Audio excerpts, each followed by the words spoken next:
On sera la première équipe à conserver le titre mondial depuis 60 ans. C'est la grande question qu'on se pose. 2 étoiles d'un côté, 2 étoiles de l'autre.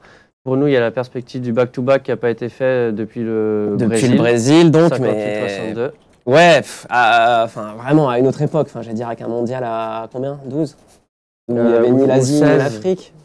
Ou 16, je sais plus. Encore? Ou non, c'était encore avant, parce que ça a été fait 2 fois en gros. Il y a l'Italie au tout début. Dans les années 30. Dans les années 30, et après-guerre, une seule fois le Brésil. Bah voilà, de toute façon,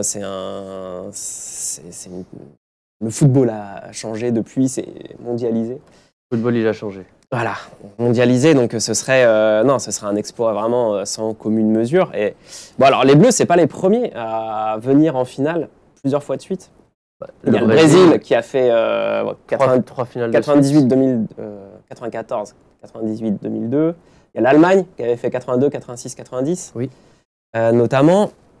Mais les Pays-Bas avaient fait 2 finales de suite aussi. Les Pays-Bas 2 finales de suite, mais 2 défaites. Ouais. Voilà, aucun n'a réussi à en gagner 2 d'affilée. Donc voilà, la France peut être la première depuis le Brésil. Et bah voilà, dans ce sport archi concurrentiel aujourd'hui qui est la Coupe du Monde, en plus avec tout ce que les Bleus ont vécu depuis un peu plus d'1 mois maintenant, enfin tous les coups durs, on les voyait. Bah, on l'espérait, il y a toujours le réservoir chez l'équipe de France, mais de là à les voir en finale encore. On n'était peut-être pas si nombreux que ça à y croire, à part Deschamps, à part dans le groupe. À l'étranger, ils plaçaient souvent la France parmi les favoris.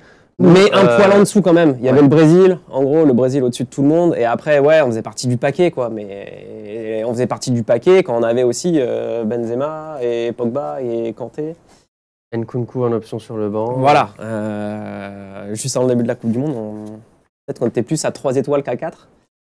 Sur 5, mais ouais, ça peut être un... Enfin, voilà, on peut vraiment marquer l'histoire, pour le coup.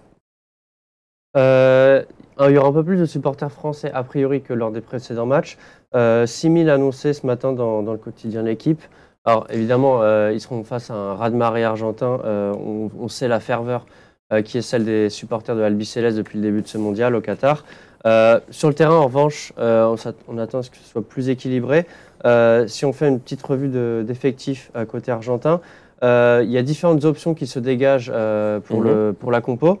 C'est ce que je disais ce matin dans la presse argentine. Il y a l'option d'un retour en 4-3-3 avec le retour d'Angel Di Maria dans le 11. L'option d'une défense à 5 avec du coup l'entrée de Lisandro Martinez en défense. Et ensuite, le maintien du 4-4-2 qu'on a vu lors du dernier match, avec du coup le maintien de Leandro Paredes sur la ligne de 4 au milieu. Ouais, t'as envie de dire, pourquoi il changerait? Pour Mbappé? Peut-être. C'est pour ça que l'option, notamment d'une défense à 5, peut-être que ça leur donnerait plus d'assises pour... Ouais, de faire comme un peu... bon, les Anglais, ils sont pas passés à 5, mais il y a eu surveillance particulière. Les Marocains sont passés à 5. Mais c'est aussi parce qu'ils avaient des blessés, peut-être qu'ils voulaient aussi un peu essayer de soulager un peu, genre Saïs. Bon, ça n'a pas marché. Là, il faut voir, oui, on peut supposer que de toute façon, Mbappé, il aura encore 2 ou 3 adversaires sur lui à chaque fois. Bon, pour moi, je pense que ce serait une erreur pour lui de changer, parce que déjà, ça veut quand même dire que tu t'adaptes à l'adversaire plus que tu es sûr de tes propres forces. Et que, je sais pas, tu mets 3-0 à la Croatie en demi avec cette compo-là.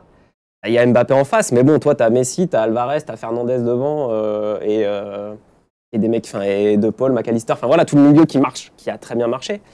Ouais, pourquoi tu veux changer avant la finale? Est-ce que ça va peut-être les déstabiliser un petit peu? Bon, je suis pas sûr que Di Maria, qui est pas le premier à aller à la baston et qui a fait un titulaire au début de la Coupe du Monde, qui ne l'est plus après, qui a perdu sa place, de le faire revenir pour la finale, je suis pas sûr que ce soit la meilleure option pour les Argentins, mais vas-y, Scaloni, je te regarde.